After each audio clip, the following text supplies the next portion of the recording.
Untuk mendukung tutorial komputer, kalian bisa mengklik subscribe.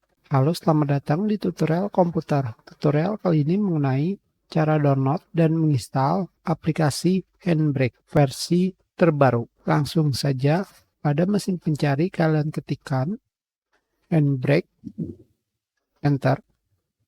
Kalian pergi ke websitenya.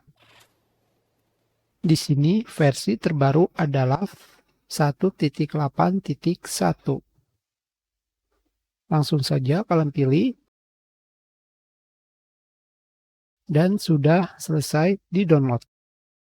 Ukurannya sangatlah kecil. Di sini terdapat keterangan Handbrake versi 1.8 membutuhkan desktop runtime versi 8. Jika kalian menggunakan desktop runtime versi 6 tidak akan bisa. Sekarang kita install.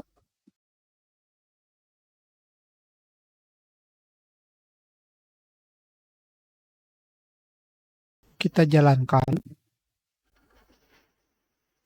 Terdapat keterangan kalian harus mendownload .NET Runtime Desktop.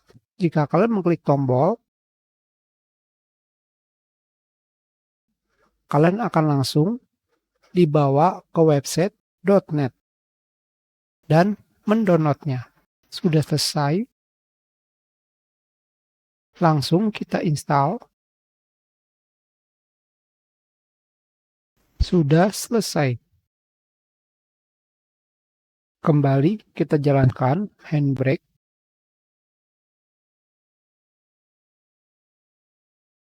Kita masukkan video. Hanya seperti ini saja. Kita sudahi. Terima kasih.